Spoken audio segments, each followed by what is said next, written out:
Have you ever wondered how to do data analytics with music? Well, today you'll learn how.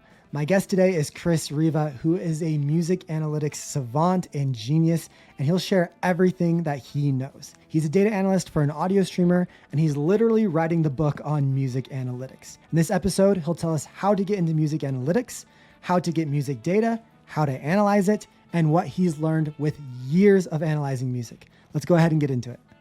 But before we do, let me tell you that this video is brought to you by Julius, your AI data analyst companion. Connect to your database and or your business tools, pull insights in minutes, no coding required. Thanks, Julius, for sponsoring this episode. Chris, you have analyzed over 100,000, if not a million different song data over your career. And specifically for your new book, which is coming out soon, Uncharted Territory. We'll link in the show notes for everyone to check it out down below. You analyzed, over 1,000 number one hit songs, basically every number one hit song since 1958, which is crazy. That's a lot of songs to listen to and to look at the data for. In your study, what do you feel like you learned looking at those number one hit songs? I feel like this will be a little bit of a cheesy takeaway, and it's not even specifically related to analytics, is that you really should keep an open mind when you're listening to music, because things that seem strange to you on the surface, often when you dig a little bit deeper, there are rich musical communities that are making all different styles of music. And if you don't like if you claim not to like one song in a specific genre, you probably just haven't listened to enough of it yet. So I like to tell people, listening to all those songs, analyzing all this music has taught me to keep an open mind about how music works and what it means to be a good song. But also, you want to keep an open mind when you're analyzing music or analyzing data, because if you go in with preconceived notions, you're liable to miss out on some of the most interesting conclusions.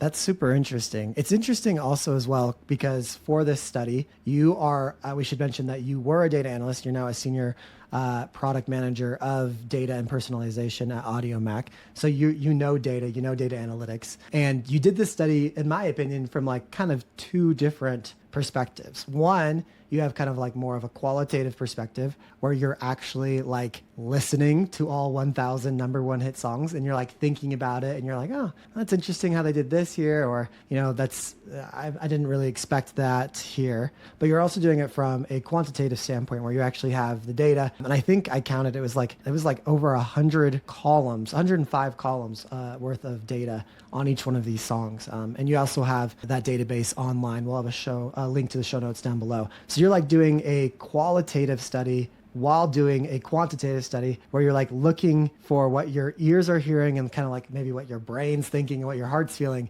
But you're also hey, what numbers can I actually attribute back to those physical, sensations I'm having? Can you talk about how you did this study kind of through those two different methods? I mean, ultimately, especially there's a quote about music, I think I put it at the beginning of the book, writing about music is like dancing about architecture, which is sort of a funny quote. Is music is experienced by listening to it. You could write as many words about it as you want, but ultimately, music is a very human, subjective thing that we all experience. So data can make you dispassionate about certain things and give you a better view about what's actually going on with certain things. But ultimately, we're talking about popular songs here, so we need to experience them with our ears. And typically what would happen is I would be going along listening, and I'd be oh, I feel like I'm noticing some strange trend. I feel like in the 1970s, there's a lot of songs that have the word dance and shake and boogie in the title. Now, if you know about music of that era, you'll be oh, that's not surprising. That's when disco and dance music became popular. But the nice thing about data is I can have this intuition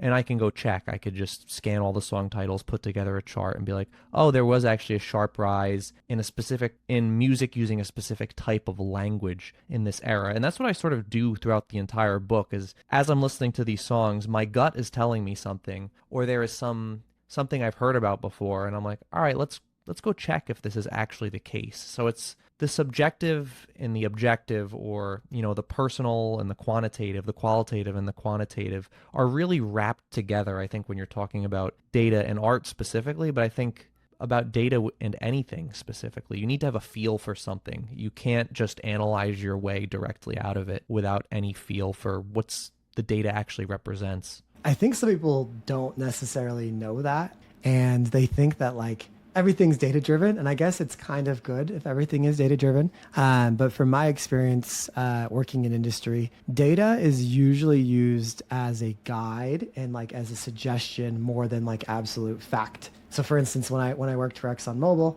one of the things that I did is like predict gas demand every gas station, ExxonMobil gas station in America. Or I would run a bunch of simulations to try to figure out what the best crude oil that we should buy based on prices right now. Is it, is it Russian or is it from Saudi Arabia, so on and so forth. And the decisions, the numbers that I had were never the numbers that actually happened in real life, even though if they were optimal or that's like the best prediction. It would always go to someone that's a little bit closer to the business than I am, that like actually understands like, I don't know, gas demand more than me as a data scientist. I understand, I'm a chemical engineer, so I understood gas and I understood some of it, but like these people have been in the industry for so many years. And those are the people who are actually making the decisions and they're using my numbers kind of as a guide, but they're still going with a lot of like their gained experience and their heart. So interesting to kind of hear that from your perspective as well, because you like grew up loving music, like you've loved music for a long time, right? Like played music as well.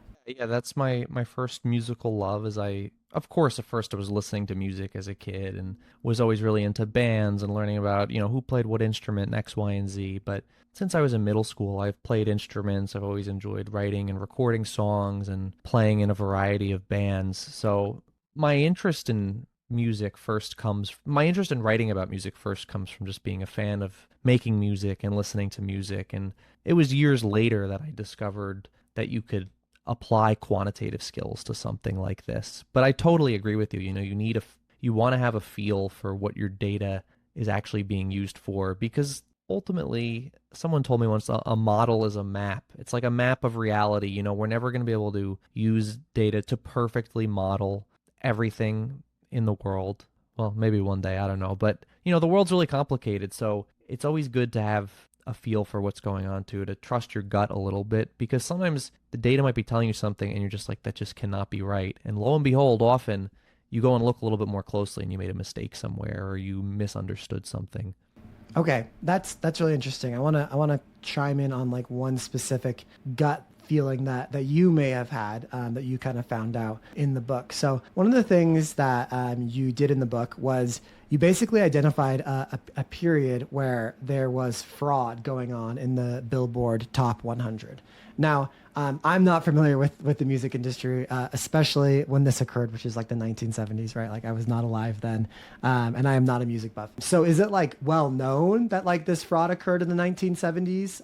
And I guess for those who don't know about this fraud, can you kind of explain what happened and then how you were able to use data to figure it all out and back it all up? Yeah, I mean, historically, the music industry was known as a place of shady characters and, people involved with organized crime ran labels.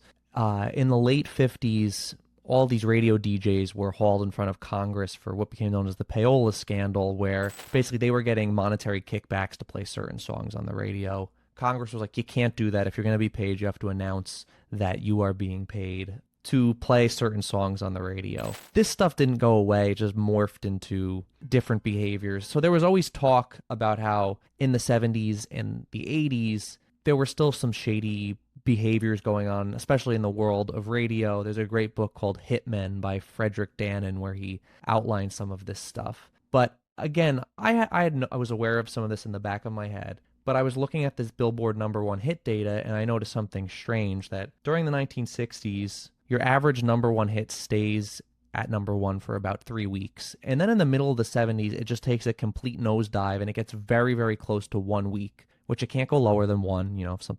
It can't be at number one for 0 weeks if it's a number one hit. And then by the 80s, it sort of climbs back up to around the 2 or 3 week mark.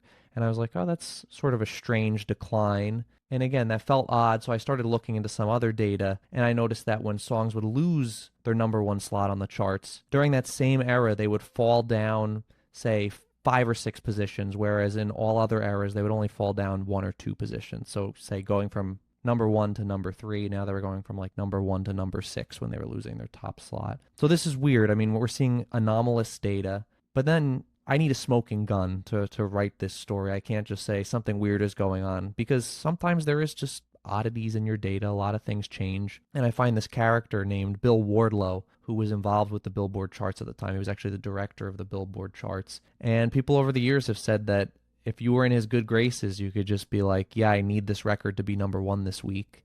And for an exchange of, most people say there was no exchange of money. For an exchange of something unspecified, he would get your record onto where it had to be on the charts. And there are, during that era in the 70s, there's a lot of chart oddities. You have songs, certain songs that people claim should have gone to number one but didn't because it was not in this guy's best interest to make it happen. But again, figuring this out was a combination of, oh, I'm looking at the data, I see something weird, I'm aware of some sketchy behavior in this department before, and then you're like, all right, let's see if there's actually any truth to this, and was able to find that there was. Super interesting. You're solving crimes, or maybe not crimes, but you're solving shadiness with data in the music industry. One of the other things that you found in the book as well was that the percentage of number one hits that had a key change has like basically gone to zero in the last like 10 years or so. Tell us what that's all about. First off, I guess maybe explain what a keychain is or not a keychain. That's what goes where your car keys go. Yes. A key change in a song, what that is for us who maybe aren't as musical, and then explain like why is that maybe significant.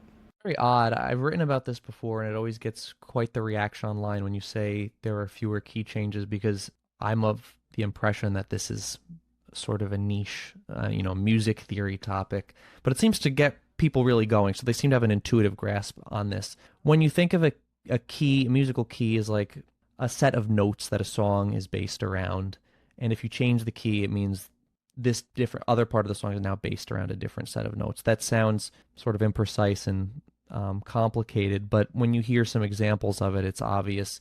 In the 70s and 80s, it's most notably at the end of a song, you'll hear, it seems like the song goes up higher for the last chorus, something like Living on a Prayer by Bon Jovi, or I Want to Dance with Somebody by Whitney Houston, or if you're familiar with the song Love on Top by Beyonce, which is from the 2000s, she ratchets the key up like 4 or 5 different times at the end of the song. From the 60s to the, I don't know, around 2000, something like 20% of songs have a key change.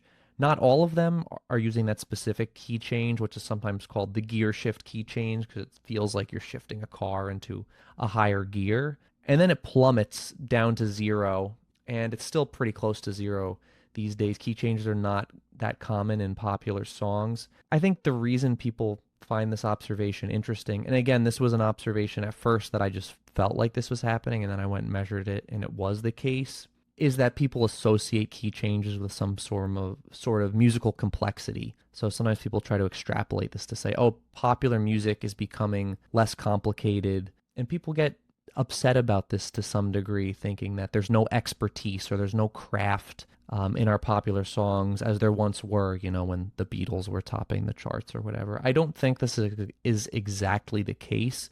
When you see this decline in key changes, it's mostly when hip-hop becomes much more popular, and hip-hop is a genre that's much less based around, or I should say it's more based around rhythm and lyricism in general than it is melody and harmony. In hip-hop songs, complexity is not really built around harmonic changes or key changes in the same way that it is in earlier forms of pop and rock music. So that's how I interpret it as. It's really a change in what genres are popular, more in how skilled we are at crafting songs, but I know people online have interpreted this in other ways. Super interesting. We should mention that you're on TikTok. You make TikTok videos. What effect do you feel like platforms like TikTok have had on the music industry? Like, has it changed how artists emerge? Has it changed what the top 100 charts look like? 100%. I mean, in a certain sense, TikTok is a continuation of a longer history connected first to social media. I mean, in the mid 2000s, MySpace was huge for making and breaking musical careers. But even if you go back further to like the 80s, MTV was huge in making and breaking musical careers. TikTok is sort of part of that trend, but it's different in terms of how things go viral on TikTok. Of course, I'm sure most people listening to this have used TikTok to some degree. Short form video, music is heavily integrated into the platform. Often the way songs go viral on TikTok is a song becomes associated with a particular trend. In many senses, that means people are dancing to a song, but in other senses, trends are associated with songs in many, many different ways. And finding a song in the 2000s that got to the top of the charts and was not popular on TikTok is basically impossible. In the same way that you were almost never going to find a number one hit in the 1980s that did not have a popular music video. So TikTok is where hits really pop off these days. It's not the only place. And it's fundamentally changed how artists interact with their fans and how people interact with music. From one other interesting point about this is, again, I like this comparison to the 1980s because it was the music video is something else that changed how things became popular that wasn't completely musical. But when you went and watched Madonna's video for Like a Virgin, for example, you were watching something that A, had Madonna in it, and B, Madonna was clearly involved in making. On TikTok, it's different. You could upload a song and then suddenly some random kid in Ohio dances to it in their basement and suddenly that song becomes popular and it doesn't really have anything to do with you. And we've seen this a bunch of times throughout the 2010s and the 2020s, is that artists almost have less control over their work in a sense because anyone could upload stuff on the internet, anyone could make posts, it's much more interactive than it was decades ago, which is very distinct from earlier eras. Very interesting. Yeah. TikTok has played a role in like what music I listen to as well. I want to get a little bit into the weeds here. I'm actually going to share my screen for those of you guys who are watching on YouTube, because I want to talk about this data set. So this is the data set that you kind of used to write your book, for the analysis in your book, and you have it online for anyone to use. So I encourage anyone who's interested in music data to take a look at it. Because one of the things that I think is a little bit difficult is when you think of music, you don't necessarily think of numbers. So you basically have this list of the song, the artist, the date. That all makes sense. But then the other categories that you have here, or the other columns, I guess, we should say, is ratings, weeks at number one, how many weeks in a row it was at number one. I don't know this word. What's this word? Divisiveness? Is that like a scale? I mean, some of this was calculated by me, but how this project started was a friend and I would listen to every song and we would just rate them out of 10, which I've anonymized our ratings there, but there were 3 people who would rate songs. The overall rating, I just take the average of the 3, and the divisiveness was basically me trying to figure out a way to measure which songs had the biggest spread in their rating. So if I said a song was a 1 out of 10 and my buddy said it was an 8 out of 10, I would be like, oh, this song is divisive because we couldn't agree on how good it was. That's how this actually started, funny enough, and then it expanded. And so it's like very subjective data, but most of the other stuff is objective measures or, objective or factual pieces of information that I tacked on. Interesting. So you have like what label they're with, their parent label, the different genres and styles, whether it features an artist, multiple artists, which I think is really interesting, place of origin, age, male, white. So you have race and age in there. The songwriters, which I know in your book you do some analysis on whether like what affects having one songwriter versus like 4 or 5 songwriters would have, whether it's male or female. So there's lots of really good data that you have here. Like I said, 105 different columns. Some of it, like we talked about earlier, what key it's in, like a simplified key, some of the like energy and these different vibes around the song. I don't know. Those come from Spotify. Spotify API, right? That's yep. Spotify keeps track of those. So they're looking at some of the actual like data from the like sound wave of the song, basically. Whether there's bongos or the banjo in there, that's really cool. So you could like do some pretty cool analysis, which you obviously have in the book, but anyone listening, I think there's almost like unlimited analysis that you could do. Like, hey, how many Black female artists had a number one hit with the flute / the piccolo? That's an interesting question that you could answer. Yeah, you could answer that. And that was sort of my goal with, I've always appreciated about the data community that I've at least interacted with online, is that everyone's pretty open to sharing data sources or making things open source. So I knew when I had this huge data set that I wanted to make it available and hopefully someone else could use it so that I wasn't I didn't just waste years and years of building this just for myself. And you'll see in one of the other tabs, I have a data dictionary, so I try to describe what all the columns are. Um, but yeah, I'm hoping people use it. That's sort of the goal there. Yeah, I could see some really interesting things like talent show contestant. Like there was a time where American Idol mattered, and now at least the latest, I think, like pop star. I don't know if they fit your criteria of pop star. That was American Idol, like dropped out extremely earlier. Benson Boone, I think. The other thing that's really interesting that isn't even necessarily tabular that people could, if they really wanted to, is you have the lyrics. And the lyrics is like a whole nother data set because it's super unstructured. So you could do some really cool NLP stuff, like where you're actually analyzing the words in each song at a really high level. So this is an awesome data set, and thank you for making it open source for everyone. I'm curious because once again, you do work for Audio Mac, which is a music streaming platform. You know, you're writing this book about the history of music and using data to kind of analyze it. Do you ever get sick of like your job and your hobby being data plus music, or is it something that you could do like all the time?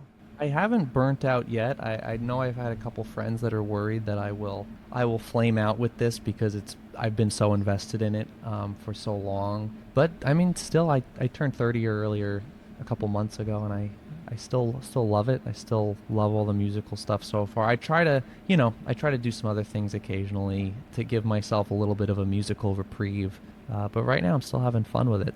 But I think it's important. I think it's easier to a degree if you're deep in the weeds of a data set if you're at least interested in it to some degree.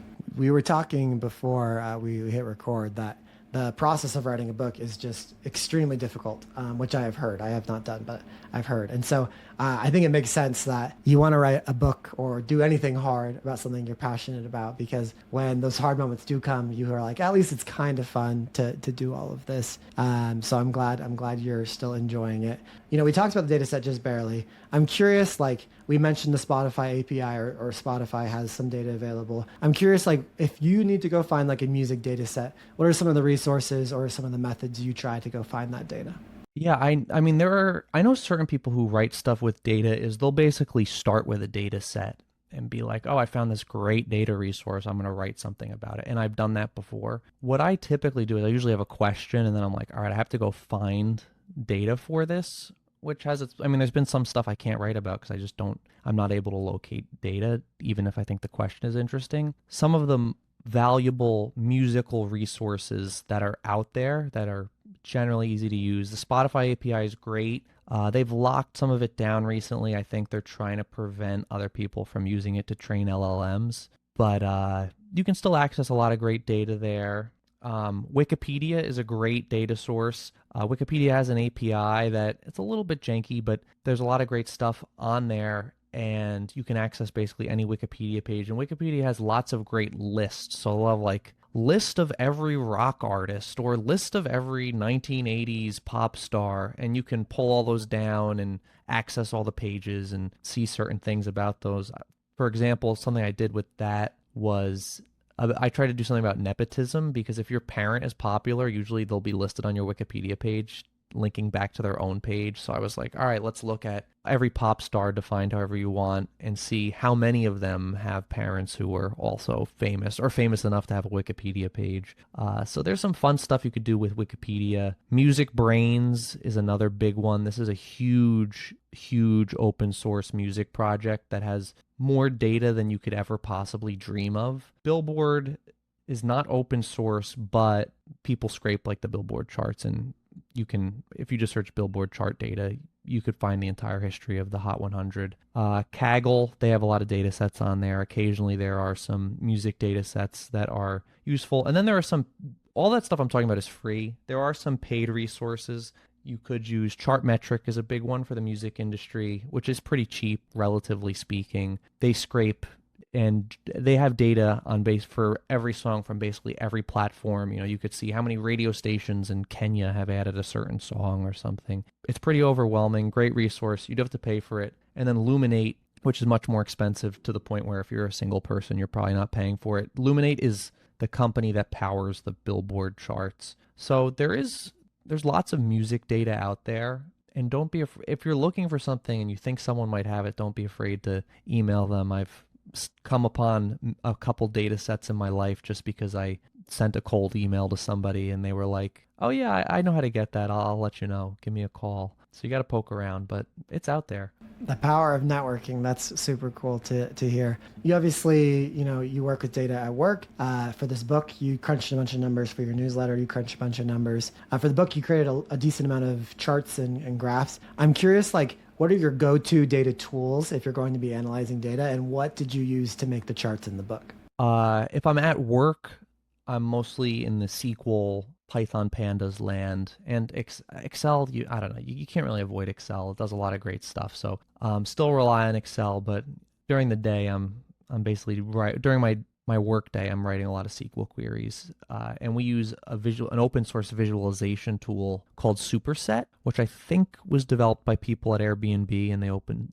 sourced it. For my personal projects, the book and the newsletter, I'm mostly using Pandas and Excel. For my newsletter, I do all the visualization through Datawrapper, which has great free data visualization tools. Occasionally, I'll use Canva for stuff, but not so much. The book, though, I worked with a graphic designer. Her name is Kaylee Nerney. She's one of my good friends. I basically gave her all the data. We talked through it, and she built all of those charts using, I believe, like Adobe Illustrator. The ones in the book are much more custom built, and I think if you want to do stuff like that, you probably have to work with someone who is not as graphically challenged as I am. But for simple stuff in the newsletter, Datawrapper is a great tool. Even the visualization tools in Excel are good enough if you're just sending out a newsletter to people or posting something online. Very cool. I honestly have never heard of Datawrapper before, but I really do like the charts on your newsletter, so I'll have to check that out. And the other one you mentioned was Superset, right? Is that right? Yeah, Superset, we use that at work, so it plugs into like our data warehouse, and we could set up visualizations in there, charts and graphs for people who aren't as data savvy in our organization. Though I think your development skills might have to be a little more sophisticated to get that all set up. I didn't do the setup there, but it was a tool my coworker was aware of, and we've had good success with it so far. Very cool. What advice would you give someone that maybe is listening to this and really enjoys music and wants to, become a data analyst in the music industry? Yeah, I mean the cool thing about music and entertainment generally in this day and in the internet age is that every one of these companies is hiring data analysts. Whether you're working in live entertainment, music streaming, publishing, even the big labels. I mean, they're hiring people to crunch numbers because there's so much data out there around music these days. So it's a good industry to work in. I think I always say the most employable skill that I've learned in my day-to-days is how to write SQL queries, because every role that I've come across always involves SQL in some way. I mean, there's tons of other statistical, tons of other data programs that you can use, but a lot of things seem to fall back onto SQL. But if you're interested in music and music data, most of the things that I've been able to do so far in my career have just been because I am constantly shouting into the void on the internet, and occasionally someone is listening and reaches out to me, or I send a cold email to someone, and that's how most opportunities that I have had, especially with writing this book, would have never happened if I didn't start a newsletter or post on TikTok. I don't think, people always say good enough is, what is it? I'm going to get it wrong. Even if something's not perfect, you should not be scared to put it out online. Like, you don't have to have the perfect data visualization. When I started the newsletter, it was just Excel graphics. People will, if what you're saying is compelling, people will follow. But it's nice to have pretty visuals too. So Pretty visuals help to make things go viral sometimes, but good ideas and good concepts can go a long way. And I love what you said, that like most of the time, like 90% of the time, I was just talking into the void and no one really cared what you were saying until they don't. And then all of a sudden that makes the difference, and it can lead to career opportunities. It can lead to, book opportunities in your case. And I agree. There's so much good that can come from posting on social media and just talking about what you're working on, talking about what you are interested in. So that's awesome. Okay, Chris, super excited for your book to come out. It's called Uncharted Territory. When does it come out? it comes out November 13th, 2025 via Bloomsbury. You can find it basically anywhere. It's available. It'll be available online through every major bookseller, Amazon, Barnes and Noble, Walmart, all that good stuff. I think it's cheapest through the publisher, so that's what I've been linking to for people. But you should be able to get it anywhere. And if you can't, if you reach out to me, I will make sure I get you a copy of that book in your hands. Sweet. That's awesome. So we'll have a link to it in the show notes down below. If you're listening to this beforehand, then you can pre-order it, or if you're listening to it after it comes out, you will be able to check it out. I haven't read every single page, but I've read a good chunk of it, and I found it pretty interesting. So Chris, thanks so much for coming on the podcast and talking about music and data. Yeah, thanks for having me. I'm always down to chop it up about music and data.